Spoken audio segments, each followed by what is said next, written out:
Hey guys, it's Jason with Eustis Roofing and Roof Talk, and we're here in Central Florida today, and we're looking at a roof. We're in progress on this roof right now, but we wanted to show you a few details that really make up the roof, problematic areas that you as a homeowner should be concerned about.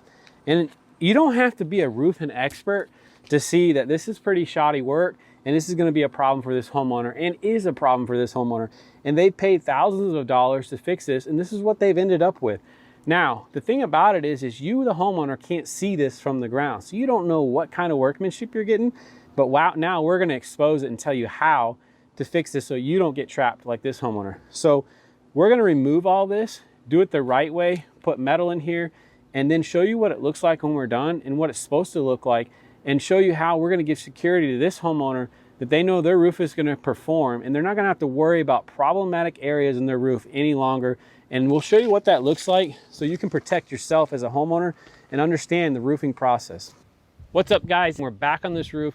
We're just finishing up, and I wanted to talk to you guys about dead valleys and why people have problems with them. So this right here is a dead valley that we've just finished roofing, and before they had a ton of problems with it, ton of leaks. They paid multiple roofers to come up here and fix it, and still had the same issues, still had the same leaks. So we were able to effectively fix that for them, and I want to show you guys how we do that. So if you look, this is what we call our dead valleys. So there's a low concentration of roof slope, not a lot of gravity affecting the water. So we don't want to put shingles in that area.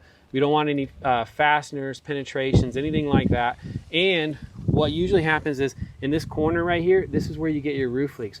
But the way that this roof is designed, that's where all the water is going to. So we wanted to take that water away from that corner point. And what we did is we built a piece of flashing in here with a roofing membrane on it, and it diverts the water way away from the corner, which is your problematic area.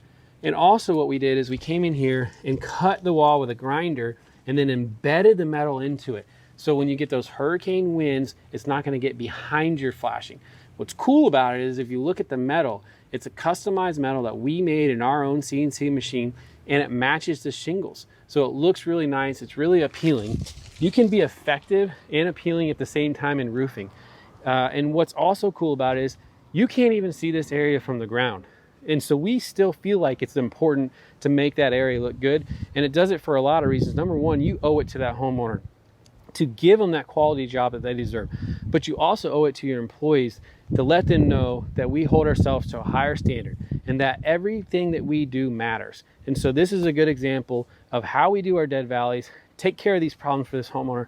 An important part of that is when this roof is overdue, it needs to be changed out, and say 40, 50 years from now, you can reattach to the flashing that we put in there and still have an awesome system and continue on. So effectively, we've done away with all their roofing problems on this project. And that's what the homeowner trusted us to do. And that's what we gave them. And so now they can continue on, save the money that they were spending on the roofs, and use it for more things that they need in their lives. So thanks for watching, guys. Click on the link below.